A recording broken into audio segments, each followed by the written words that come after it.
got this now. 2-litre turbocharged unit.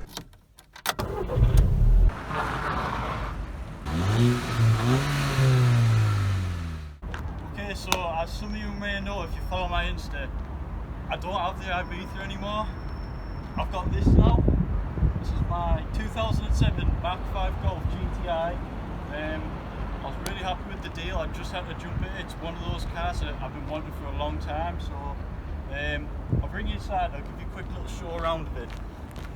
So I just really wanted to make this video because I know a lot of people my age are interested in these types of cars, and it always seems, to me it did anyway, it always seemed just a little bit too far away, a little bit too nervous to make the jump. And to be honest, I was. This is my first turbocharged car and I thought, Christ, is going to give me all sorts of extra problems, but this 6 months that I've done has been solid. I've got some extra maintenance in there, preventative maintenance in there anyway, so I can fully vouch for this car being reliable, and I'm properly enjoying my time in it. So I'll show you around a little bit.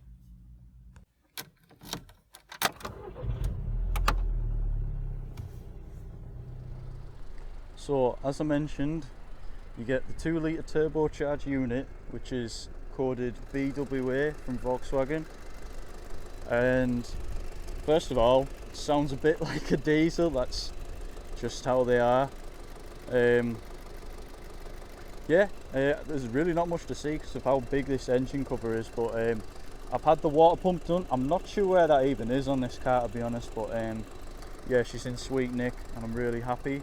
Some things that are wrong with it already is this like intake boot here. It's missing a screw, and it's not very well connected anyway. It's really flimsy. The whole thing needs a clean. You can see so much grime and stuff that just collects. I'm going to make sure I clean that up. It's had a new battery. I put a Bosch S5 in this. Did that one of the first things I did. And you can really see how much of a difference the Cerakote made to the finish on this grille, because that's really what it used to look like before and now. So that's one thing that I've done.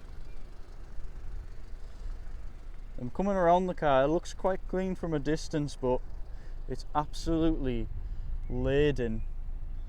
I won't pick it up here, but it's laden with scratches. This one happened not long after I left the, not long after I picked it up, which I couldn't really complain about because I couldn't prove. But some of these scratches I've put in here by mistake from incorrect washing techniques that I have vouched to change. But some of these were already here. Like this is from like when one of the previous owners must have been like putting shopping on here. That's annoying. Scratched it like mad. But in general, I am really chuffed with the car. Something else that's wrong with it is these wheels. These wheels are quite corroded in places and coming apart. Yeah, they're not very clean, I know, but trust me, paint comes off these when I wash them, so they'll want refurbishing, which I think I'll have to get done professionally. I can't really tackle that on my own. The rear window, for some reason, it's starting to like peel off. I've got a real big problem with algae on this car as well, which I've done a pretty good job of removing, which it tends to like cling onto the rubber surfaces and creases. You can't really see it that well, so I've kind of done a good job, even if I say so myself. I pushed this panel out by accident. This bumper's never been able to attach the same since I did the headlights. Now I wanted to get the headlights out to make the job easier. What often happens with Volkswagen headlights is they'll from UV damage going at them, it'll make them hazy and yellow, and they'll get like a rough texture. So what I'd done is I'd cleared these out, and I'll have a video coming on how I did that as well. It's similar to the crucifix technique, but mine has got a couple extra steps. Also my license plate needs a bit of like sticky tape because it's literally never going back.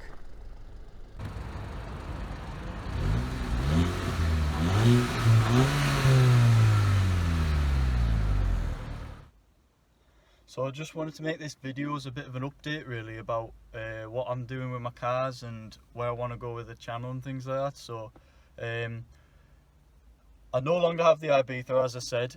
I actually part exchanged that towards this car, which isn't something I would normally do. I would try and sell privately if I can, because you're always going to get the better deal, but not necessarily in my circumstance that was in. So I'll tell you about that. This Golf was for sale for £5,000. I couldn't turn it down. It's great service history. It's had 2 previous owners. It's just a hair under 80,000 miles at the moment, where most of them are well into the 100Ks by now.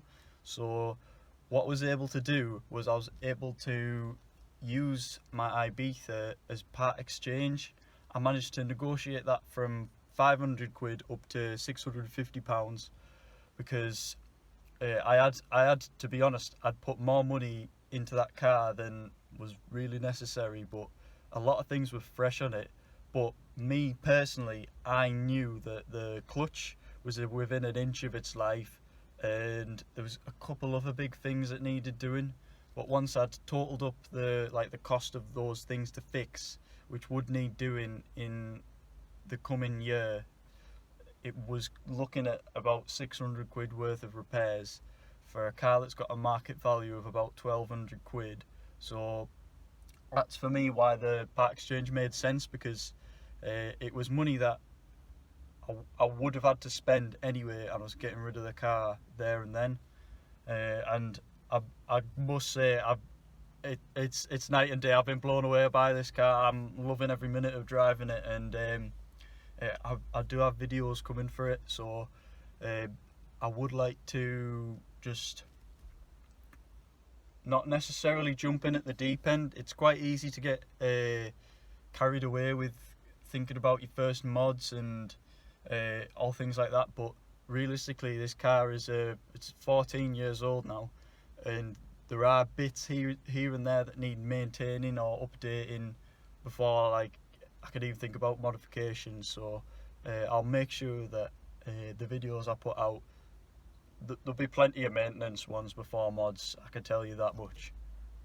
So going back to what I was saying about costs and things, I paid £5,000 total for this car, which includes my part exchange of the Ibiza towards it, and therefore I've had to change my insurance, and this car's a different tax bracket. So initially what I did was, because the deal was so good, once I'd got the car I had to update my insurance.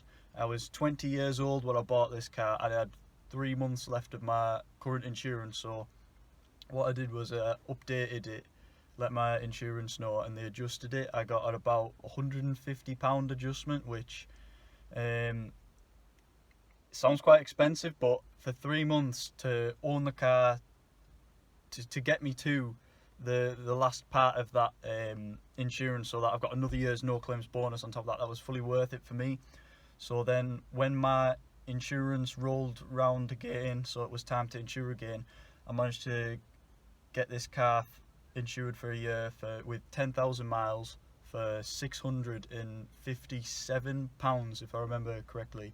So yeah, I'm dead happy with that, and that was one of the key reasons why I bought this car initially, because I knew that I can get good insurance for my age as well, which is a bit of a killer for most people who are into cars.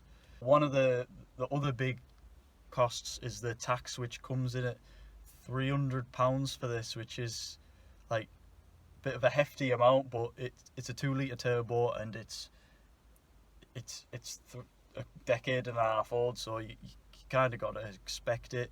The government is going to want these kind of cars on the road less and less as the future comes, but at least it's not a diesel, I guess. Now I do want to still continue to make my maintenance and fixing videos. I do enjoy making them, and I know it helps a lot of people out, so I want to continue to do that. But I'd like to begin to make more personal kind of videos, or age specific kind of videos, like people my age, things that I would have done differently getting into cars, get my first car, insuring, taxing and all that things.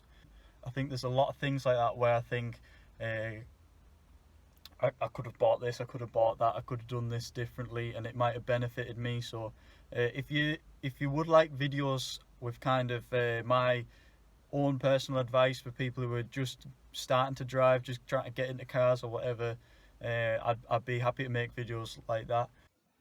I just want to wrap the video up by saying, up until now, all the videos I've made have been approximately 6 months after I've actually filmed them. So once the summer comes and uni's finished and I'm just like doing work, then I should be able to bang my videos out more on a regular basis. But I've got plenty to come.